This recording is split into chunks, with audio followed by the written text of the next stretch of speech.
हाल ही में भारत सरकार ने 156 फिक्स्ड डोज कॉम्बिनेशन दवाओं पर प्रतिबंध लगा दिया है, जिनमें कई लोकप्रिय एंटीबायोटिक और पेन किलर्स दवाएं भी शामिल हैं, जिनका उपयोग सर्दी, बुखार और दर्द निवारण के लिए किया जाता है।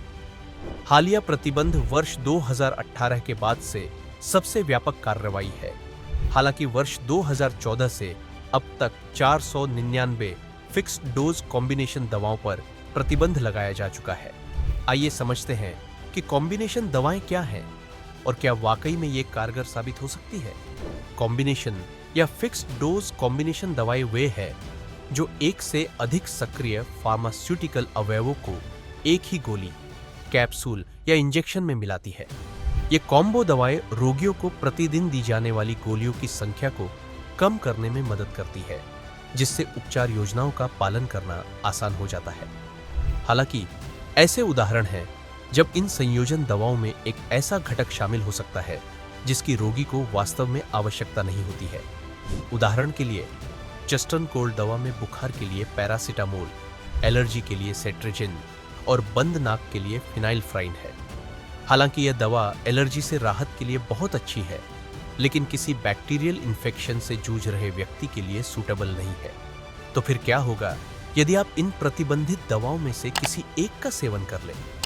हालांकि सरकार ने दवा निर्माताओं को इन प्रतिबंधित दवाओं का उत्पादन, भंडारण और बिक्री बंद करने का निर्देश दिया है। ये दवाएं वर्षों से प्रचलन में हैं और इनका सेवन हजारों लोग कर रहे हैं, भले ही इनसे नुकसान पहुंचने की संभावना हो। तो फिर इन पर प्रतिबंध लगाने की क्या जरूरत थी?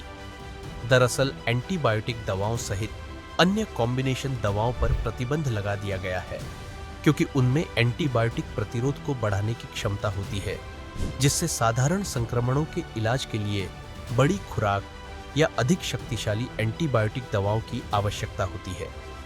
इन तर्कहीन संयोजन दवाओं में ऐसे तत्व होते हैं जो एक साथ अच्छी तरह से काम नहीं करते हैं या रोगियों को उन्हें एक साथ लेने की आवश्यकता नहीं होती है।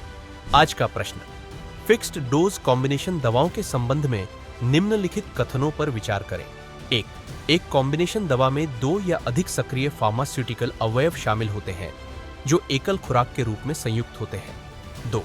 ये दवाएं एकल घटक दवाओं की तुलना में अधिक किफायती है। उपर्युक्त में से कौन सा कथन सही है? ए, केवल एक, बी, केवल 2, सी, 1 और 2 दोनों, डी, न तो 1 न ही 2।